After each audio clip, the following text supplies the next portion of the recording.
2024 Lok Sabha elections లో OG అంటే original gangster Pawan Kalyan గారు అయ్యారండి. ఎందుకు అంటే ఎన్డీఏ కూటమిలో తెలుగుదేశం పార్టీను కలపడంలో పవన్ కళ్యాణ్ గారు ముఖ్య పాత్ర పోషించారు.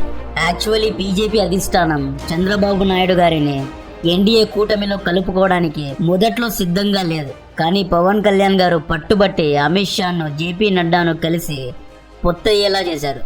రిజల్ట్స్ చూడొచ్చు. మోడీ గారు ప్రధానమంత్రి అవ్వడానికి కావాల్సిన కీలకమైన సీట్స్ టీడీపీ పార్టీ దగ్గర ఉన్నాయి. అసలు ఎన్డీఏ టీడీపీ అలయన్స్ లో పవన్ గారి పాత్ర ఏంటి? ప్రభుత్వాన్ని ఎవరు స్థాపిస్తారు? పవన్ కళ్యాణ్ గారికి సెంట్రల్లో ఎటువంటి రోల్ ఉండబోతోంది అనే విషయాలు తెలుసుకునే ముందు ఇక్కడ మనం ఎవరిని ఏ పార్టీని తక్కువ చేసి మాట్లాడడం లేదు. మన తెలుగు రాష్ట్రాల్లో ఉన్న అందరూ తెలుగు నాయకులంటే నాకు చాలా గౌరవం. ఇక్కడ నేను న్యూట్రల్ గా ఉండడానికి ట్రై చేయడం లేదు. ఎందుకని ఇష్టం అంటే నిన్న జగన్మోహన్ రెడ్డి గారు ఓడిపోయారు. ఈయన పార్టీకి కేవలం 11 సీట్స్ మాత్రమే వచ్చాయి. ఈయన ఈవీఎంలో ఫ్రాడ్ ఉంది, ఈసీఐ కుట్ర చేసింది అని చెప్పలేదు. హుందాగా వచ్చారు, ఎస్ ఓడిపోయాము అన్నారు, ఓటమిని ఒప్పుకున్నారు, వెళ్ళిపోయారు. కేసీఆర్ గారు కూడా ఇదే చేశారు.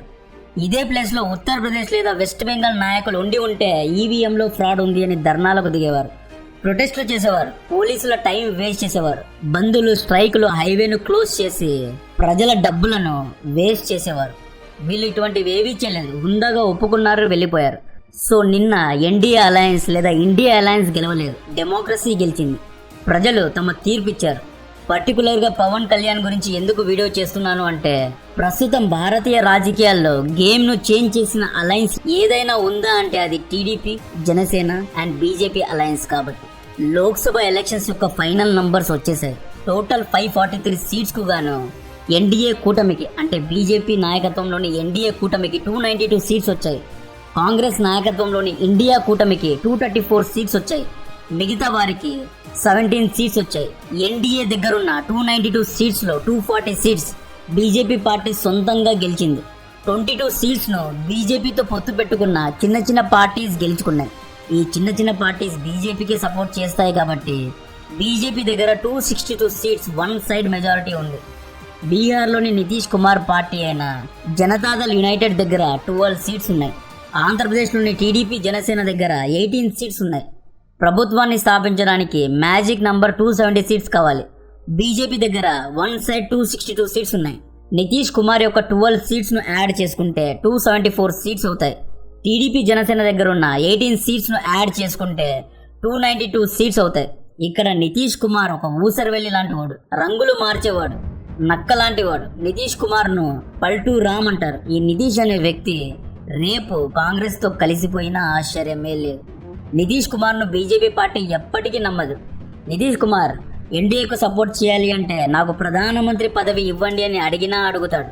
ఈ వ్యక్తి ఒకవేళ రేపు పార్టీ మారితే 12 సీట్స్ తగ్గుతాయి. 292 మైనస్ 12 ఎంత అవుతుంది? 280 అవుతుంది. స్టిల్ ఎన్డీఏ మెజారిటీలో ఉంది. ఎందుకు ఉంది అంటే బీజేపీకు సాలిడ్గా 16 సీట్స్ టీడీపీ పార్టీ నుండి వస్తున్నాయి. ఈ టీడీపీ పార్టీ బీజేపీతో పొత్తు పెట్టుకోవడానికి కృషి చేసిన వ్యక్తి జనసేన పార్టీ అధినేత పవన్ కళ్యాణ్ గారు. 280 సీట్స్ లో ఒకవేళ టీడీపీ పార్టీ ఎన్డీఏ అలయన్స్ లో లేకపోయింటే 264 సీట్స్ తో బీజేపీ పార్టీ ప్రభుత్వాన్ని స్థాపించకపోయి ఉండేది. యాక్చువల్లీ బీజేపీ పార్టీకు బాబు గారితో పొత్తు పెట్టుకునే ఇంట్రెస్ట్ ఉండేది కాదు. ఎందుకంటే దీనికి ఒక ఫ్లాష్ బ్యాక్ ఉంది. 2019లో బాబు గారు బీజేపీ పార్టీ పైన నిరాశను వ్యక్తపరిచారు. ఫండ్స్ ఇవ్వలేదు అని ఆరోపించారు. స్పెషల్ స్టేటస్ ఇవ్వలేదు అని నిరాశ చెందారు. మోడీ గారికి ఫ్యామిలీ లేదు అన్నారు. సో వీరి మధ్య 2019లో ఫ్రిక్షన్ వచ్చింది. 2019లో బాబు గారు యూపీఏ కూటమిలో అంటే కాంగ్రెస్ కూటమిలో ముఖ్య పాత్ర పోషించారు.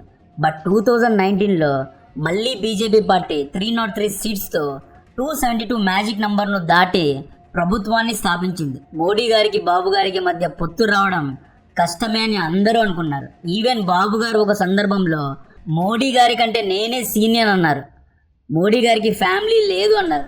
యాక్చువల్లీ చరిత్ర కనుక చూస్తే 1998 నుండి టీడీపీ పార్టీ ఎన్డీఏ అలయన్స్లోనే ఉండేది. 1999లో వాజ్పేయి గారికి బాబు గారు సపోర్ట్ చేశారు. 2014 ఎన్నికల్లో కూడా పవన్ గారు, బాబు గారు ఎన్డీఏ కూటమిలో ఉండేవారు. 2019 లోక్సభ ఎన్నికల్లో స్పెషల్ స్టేటస్ ఇవ్వలేదు అని ఎన్డీఏ కూటమి నుండి బాబు గారు బయటకు వచ్చారు. 2024 ఆంధ్రప్రదేశ్ ఎలక్షన్స్ లో ఓట్స్ అనేవి చీలకూడదు అని పవన్ కళ్యాణ్ గారు బీజేపీ, టీడీపీ, జనసేన పార్టీలను ఒక కూటమిగా ఒక్కటి చేశారు. 2022 డిసెంబర్ నుండి పవన్ కళ్యాణ్ గారు బీజేపీ ప్రెసిడెంట్ జేపీ నడ్డాను, అమిత్ షా గారిని తరచుగా కలుస్తూ టీడీపీతో పొత్తు పెట్టుకునే దిశగా ప్రయత్నాలు చేశారు. పవన్ కళ్యాణ్ గారు ముందు నుండి ఏమని చెప్పుకుంటూ వస్తున్నారు అంటే, వైఎస్ఆర్సీపీ రూల్లో ప్రజల్లో ఉన్న యాంటీ ఇన్కంబెన్సీ అంటే వ్యతిరేకతను క్యాష్ చేసుకోవాలి అంటే అందరూ ఒక కూటమిగా మారాలి అని లాస్ట్ ఇయర్ నుండి చెబుతూ వస్తున్నారు. ఈ టీడీపీ, జనసేన, బీజేపీ త్రయం విన్ విన్ డీల్ అయ్యింది. ఈ పొత్తు కారణంగా అన్ని పార్టీస్ లాభపడ్డాయి. ఆంధ్రప్రదేశ్లో టోటల్గా 175 అసెంబ్లీ సీట్స్లో 135 సీట్స్ టీడీపీ పార్టీకి వచ్చింది. జనసేన పార్టీ కంటెస్ట్ చేసిన 21కు 21 సీట్స్ గెలుచుకుంది. పిఠాపురంలో పవన్ కళ్యాణ్ గారు పెద్ద మెజారిటీతో గెలిచారు. డిసప్పాయింట్మెంట్గా వైఎస్ఆర్సీపీ పార్టీ ఈసారి కేవలం 11 సీట్స్ మాత్రమే తెచ్చుకుంది. ఒక రకంగా చెప్పాలి అంటే జనసేన కంటే తక్కువ సీట్స్ వైఎస్ఆర్సీపీకి వచ్చాయి. బీజేపీ పార్టీ కూడా ఈసారి బాగానే ఆంధ్రప్రదేశ్లో పర్ఫామ్ చేసి 8 సీట్స్ను కైవశం చేసుకుంది. ఈ విధంగా పవన్ కళ్యాణ్ గారు బాబు గారు చీఫ్ మినిస్టర్ అవ్వడంలో ఓజీ రోల్ను ప్లే చేశారు. అండ్ ఎన్డీఏ ప్రభుత్వాన్ని స్థాపించడానికి కావాల్సిన 16 ముఖ్యమైన సీట్స్ టీడీపీ నుండి వచ్చాయి కాబట్టి మోడీ ప్రైమ్ మినిస్టర్ అవ్వడంలో కూడా పవన్ కళ్యాణ్ గారు ఓజీ రోల్ను ప్లే చేశారు. లుక్, పవన్ కళ్యాణ్ గారికి ఓవర్ నైట్లో వచ్చిన సక్సెస్ కాదండి ఇది. దీనికోసం 10 ఏళ్ళు కష్టపడ్డాడు. 2019 అసెంబ్లీ ఎలక్షన్స్లో పవన్ కళ్యాణ్ గారు భీమవరం, గాజువాక 2 కాన్స్టిట్యుయెన్సీస్లో ఘోరంగా ఓడిపోయారు. జనసేన పార్టీకు కేవలం 1 సీట్ మాత్రమే పాలకొల్లో వచ్చింది. అండ్ ఆ 1 సీట్ కూడా తర్వాతి రోజుల్లో వైఎస్ఆర్సీపీ పార్టీలో చేరిపోయింది. పవన్ కళ్యాణ్ గారు 0 నుండి ఓజీ అయ్యారు. అదే 0 నుండి ఇప్పుడు ప్రధానమంత్రిని ఎన్నుకోవడంలో ఒక మ్యాట్రిక్స్ను క్రియేట్ చేసి ఇప్పుడు ఎన్డీఏలో కీలక సభ్యుడిగా పవన్ కళ్యాణ్ మారారు. 2014 పార్లమెంట్ ఎలక్షన్స్లో మోడీ గారు పవన్ కళ్యాణ్ను తన తమ్ముడుగా చెప్పారు. ఈవెన్ 2014 గెలుపు తర్వాత మోడీ గారు పవన్ కళ్యాణ్ను పార్లమెంటుకు సైతం ఆహ్వానించాడు. పవన్ కళ్యాణ్ దగ్గర ఎటువంటి సీట్ లేదు, ఎంపీ సీట్ లేదు, పార్లమెంట్ ఎలక్షన్స్లో గెలవను లేదు, అయినా కూడా ఆహ్వానించారు. ఈ ఇద్దరి మధ్య కెమిస్ట్రీ ఇప్పుడు వర్కౌట్ అయింది. ఒకవేళ బాబు గారు ఇండియా అలయన్స్లో పొత్తు పెట్టుకొని ఉంటే, జస్ట్ హైపోథెటికల్ సినారియో చూసుకున్న, ఒకవేళ బాబు గారు అండ్ నితీష్ కుమార్ ఇండియా అలయన్స్కు సపోర్ట్ చేస్తే 38 సీట్స్ ఇండియా అలయన్స్కు వస్తే ఎన్డీఏ మెజారిటీను కోల్పోయేది. హంగ్ ఏర్పడేది.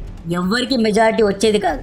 హంగ్ ఏర్పడితే రాహుల్ గాంధీ గారు కాదు, మోడీ గారు కాదు, ఎవరో థర్డ్ పర్సన్ దేశానికి ప్రధానమంత్రి అయి ఉండేవారు. అలా జరిగి ఉంటే క్యాబినెట్ మినిస్ట్రీస్లో ఎన్నో మార్పులు చూడాల్సి వచ్చేది. ఇండియా జీడిపి కూడా ఫుల్గా తగ్గిపోయి ఉండేది. మెజారిటీ లేని ప్రభుత్వం దేశానికి మంచిది కాదు. ప్రస్తుతం ఎన్డీఏకు తక్కువ మెజారిటీ ఉంది, అయినా మెజారిటీ అనేది ఉంది. ఒకవేళ నితీష్ కుమార్ పల్టీ కొట్టాడు అనుకోండి, బీజేపీ పార్టీ దగ్గర 262 సీట్స్ ఉన్నాయి.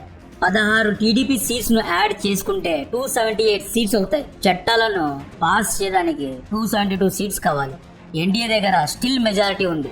బాబు గారు ఎట్టి పరిస్థితుల్లో ఎన్డీఏ అలయన్స్ను వదిలి వెళ్లారు. ఆల్రెడీ ఈయన ట్విట్టర్లో నేను ఎన్డీఏ కూటమికి సపోర్ట్ చేస్తున్నాను అని స్టేట్మెంట్ కూడా ఇచ్చారు.